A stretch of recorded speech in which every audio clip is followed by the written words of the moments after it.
Bonjour à tous. Alors, aujourd'hui, nous allons parler, en fait, du statu quo.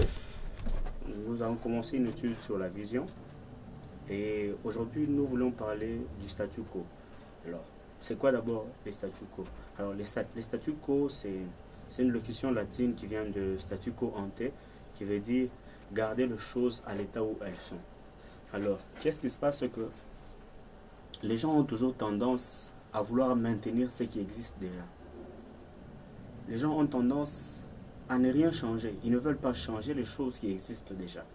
Alors cette habitude que nous avons de voir les choses, même si elles ne nous plaisent pas, nous ne voulons pas les changer. Cette attitude est mauvaise, cette attitude est nocive, cette attitude est contre le changement et surtout cette attitude est contre l'évolution et le développement.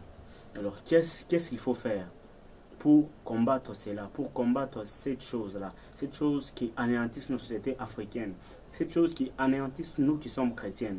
Nous qui sommes chrétiens, nous voulons toujours rester au même endroit, nous ne voulons pas évoluer. Alors, qu'est-ce que nous devons faire? C'est que nous devons briser les statu quo. Nous devons refuser ce que nous voyons, nous devons refuser le présent. Pour que le futur puisse changer, nous devons refuser ce qui se passe maintenant, ce qui ne nous plaît pas.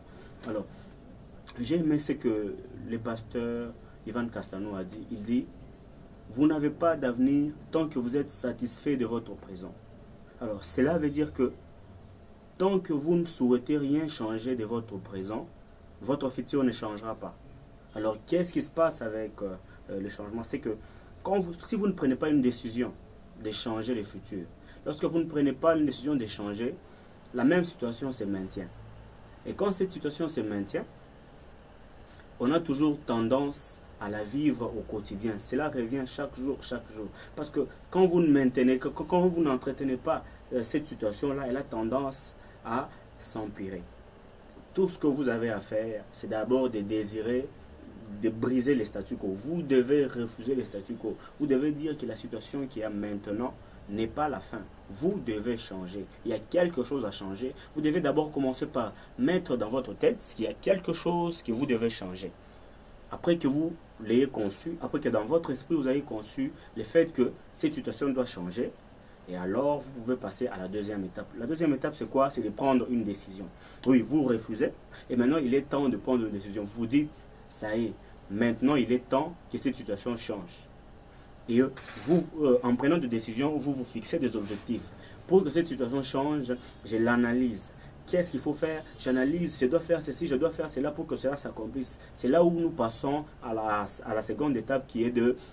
la seconde étape. Donc nous commençons par la première qui est d'abord de refuser.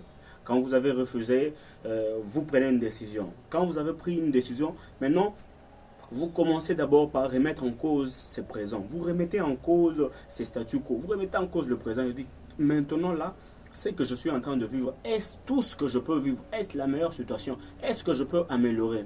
Lorsque vous remettez en cause le présent, alors votre décision sera meilleure. Vous pouvez prendre une ligne de conduite, vous pouvez prendre des mesures de telle sorte que votre futur puisse avancer.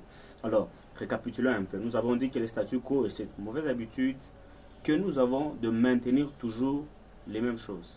Cette situation est nocive et nous devons apprendre à les changer. Alors, je crois du plus profond de nos cœurs que cette petite vidéo vous a aidé. Alors, cette chaîne, moi je suis Arsène Campetou. Alors, j'ai ce souci-là. C'est comme un appel qui est de changer nos sociétés africaines. Je veux que l'Africain évolue, je veux que l'Africain change. Et surtout, je veux que le jeune chrétien, le chrétien africain impacte le monde. Nous devons impacter le monde. Alors, voilà la mission que nous sommes assignés. C'est d'abord d'impacter la jeunesse, cette jeunesse qui va impacter le monde, afin que nous puissions faire du monde, de chaque domaine de la vie, un domaine d'influence. Que nous puissions faire de chaque domaine de la vie un domaine d'évangélisation où nous avons évangélisé et ramené beaucoup. Par notre travail, par ce que nous faisons, nous devons convaincre les gens que c'est nous qui avons Christ et c'est nous qui avons la solution pour changer ce monde. Alors je crois du plus profond de nos cœurs que cette petite vidéo aidera quelqu'un.